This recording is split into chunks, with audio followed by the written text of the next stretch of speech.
جھوٹ بولنا اور بغیر کسی تصدیق کے بے بنیاد باتیں پھیلانا معاشرتی بگاڑ کا ایک اہم سبب ہے۔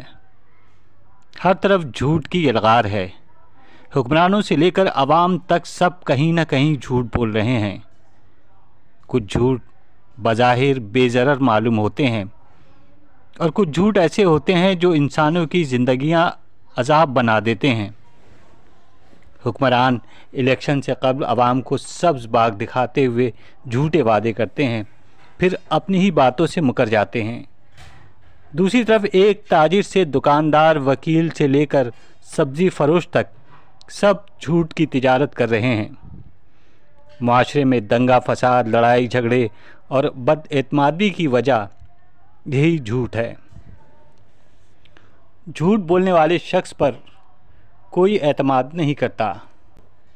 جھوٹ بولنا گناہ کبیرہ ہے اور قرآن کریم میں جھوٹ بولنے والوں پر اللہ کی لعنت کی گئی ہے۔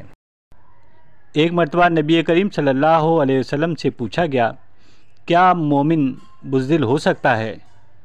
آپ صلی اللہ علیہ وسلم نے جواب دیا، ہاں۔ پھر رسول صلی اللہ علیہ وسلم سے پوچھا گیا، کیا مسلمان بخیل ہو سکتا ہے؟ آپ صلی اللہ علیہ وسلم نے فرمایا، ہاں۔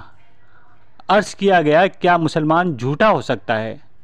آپ نے جواب دیا، نہیں، یعنی اہل ایمان جھوٹ نہیں بول سکتا۔ ایک اور حدیث میں ہے، جب بندہ جھوٹ بولتا ہے تو رحمت کے فرشتے اس سے 1 میل دور چلے جاتے ہیں۔ ایک حدیث کے مطابق جھوٹ برائی کی جانب مائل کرتا ہے اور برائی جہنم کی طرف لے جاتی ہے۔ لہذا کوشش کریں کہ جھوٹ نہ بولیں۔ زندگی کے ہر شعبے، ہر معاملے میں سچ بولنے کی عادت اپنائیں، کیونکہ سچائی میں ہم سب کی بھلائی ہے۔